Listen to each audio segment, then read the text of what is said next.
स्कूली शिक्षा एवं साक्षरता विभाग झारखंड पेश करते हैं प्रायोजित कार्यक्रम हमारा रेडियो हमारी पाठशाला।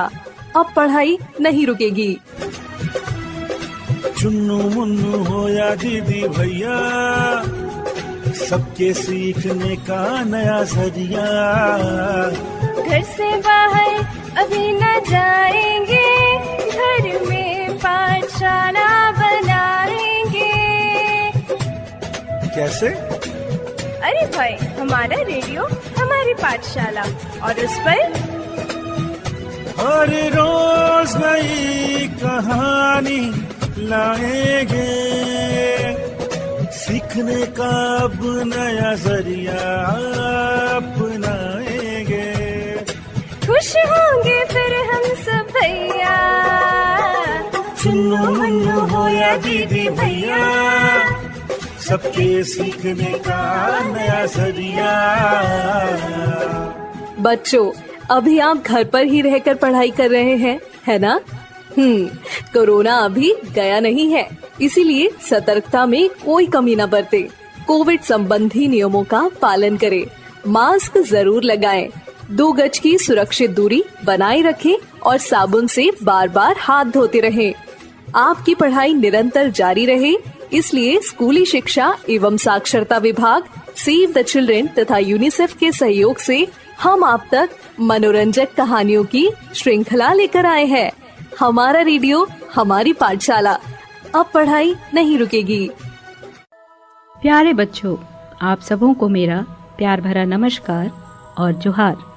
मैं कल्पना बागे, JCERT रांची से हमारा रेडियो हमारी पाठशाला इस कार्यक्रम के जरिए आप सभी तक कुछ ऐसी जानकारियों और बातों का खजाना लेकर आई हूँ, जिसे जानना हर किसी के लिए आवश्यक होता है। आज की कहानी की स्क्रिप्ट उपलब्ध कराई है संपूर्णा कंसोर्टियम ने, और आज की कहानी आधारित है स्व जागरूकता पर। आइए मैं अपने एक दोस्त से मिलवाती हूँ। चलिए उसी से उसका परिचय जान लेते हैं। आदिबा। सभी को मेरी तरफ से प्यार भरा नमस्कार, आदाब, हेलो और सत श्री अकाल। मेरा नाम आदिबा है और मैं 8वीं क्लास में पढ़ती हूँ। मेरा गांव देवघर जिले में है। मेरे घर में मेरे माता पिता, मेरी छोटी बहन और मेरे दादा दादी साथ में रहते हैं। तो जान लिया ना आप सबने मेरी दोस्त आदिबा के बारे में। क्या आप भी उनसे दोस्ती करना चाहेंगे, या फिर दोस्ती करने के लिए आपको आदिबा के बारे में कुछ और जानकारियाँ चाहिए, जैसे आदिबा की पसंद नापसंद। यदि आप ये तय कर पाए कि आदिबा और आपकी दोस्ती कितनी जमेगी, तो शायद आदिबा को भी आपके बारे में जानने की उत्सुकता तो होगी ना। हाँ, आदिबा ने कहा, बिल्कुल, मैं भी आप सभी के बारे में जानना चाहती हूँ, ताकि मुझे भी अपने बारे में पता चल सके और हम भी दोस्त बन सके। बिल्कुल आदिबा, इससे मुझे ध्यान आया कि हमारे बारे में ऐसी कुछ बहुत सी बातें हो सकती हैं जो हमारे परिचय में शामिल हो सकती हैं, जो हमें निर्णय लेने में मदद कर सकती है। अक्सर हम अपना परिचय या पहचान बताते समय अपना नाम बताते हैं और बताते हैं कि हम कहाँ रहते हैं, क्या करते हैं, कहाँ पढ़ाई करते हैं, परिवार में कितने लोग हैं, परिवार के सदस्य कौन कौन से कार्य करते हैं, आदि आदि।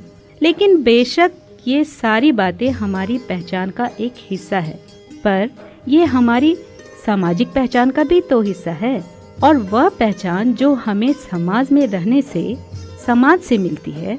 तो यह बात तय है कि एक ही इंसान की एक से ज्यादा पहचान या परिचय हो सकते हैं, और परिचय में एक से ज्यादा चीजें शामिल हो सकती हैं, या यूं कहें कि शामिल की जा सकती हैं।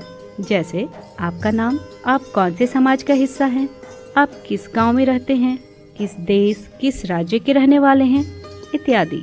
लेकिन इन सब के अलावा और भी कुछ ऐसी चीजें हो सकती हैं जो सिर्फ और सिर्फ आपसे जुड़ी हो सकती हैं, अर्थात आपकी पहचान का खास हिस्सा।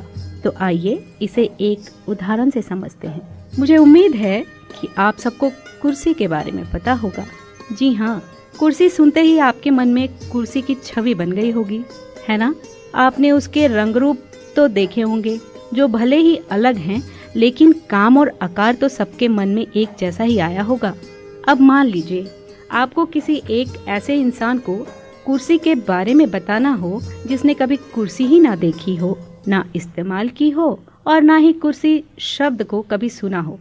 ऐसी परिस्थिति में यह कह देना कि कुर्सी वह चीज है जिस पर बैठा जा सकता है, कुर्सी के बारे में कुछ सही समझ नहीं बन पाएगा, क्योंकि बैठने के लिए तो लोग कई और चीजों का भी इस्तेमाल करते हैं। तो आप कुर्सी के बारे में वे कौन कौन से गुण और लक्षण बताएंगे जिससे कि वह इंसान यह समझ जाए कि कुर्सी कैसी दिखती है और उसका इस्तेमाल किस किस तरह से किया जा सकता है। शायद आप यह बताएंगे कि कुर्सी के 4 पैर होते हैं या प्लास्टिक, लकड़ी या लोहे की बनी होती है।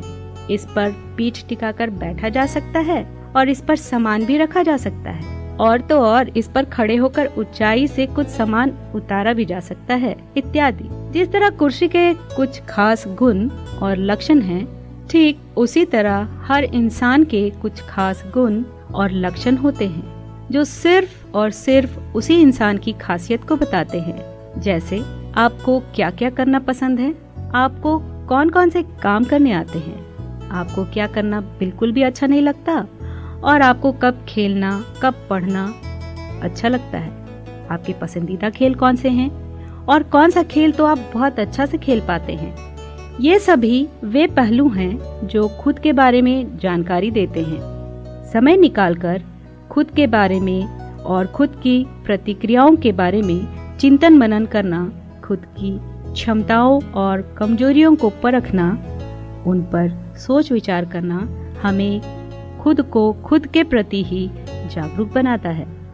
एक और बात, नए नए अनुभव और नई सीख के साथ अपनी और हमारी सभी की पहचान में बदलाव आ सकते हैं, यानी आपके खास गुण और लक्षण बदलते रह सकते हैं। ये खास गुण या लक्षण स्थिर नहीं होते, साथ ही जरूरत पड़ने पर इनमें बदलाव भी किए जा सकते हैं। जैसे स्थिति को समझते हुए अपनी बातों को आराम से सभी के सामने रखना और सभी के साथ उस स्थिति पर चर्चा करना।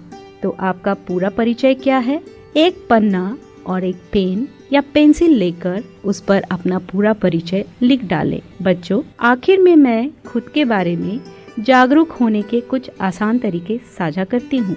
ये सभी मैंने अपनी दोस्त आदिबा को भी बताए थे, जिससे आदिबा को काफी मदद मिली थी।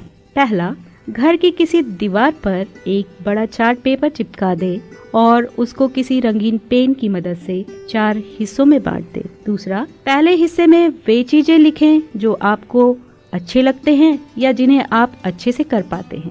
दूसरे हिस्से में उन चीजों को लिखें जो आप करना चाहते हैं लेकिन उन्हें अभी तक आपने नहीं कर पाया। तीसरे हिस्से में उन चुनौतियों को लिखें जिनकी वजह से आप दूसरे हिस्से में लिखी गई चीजें नहीं कर पा रहे हैं।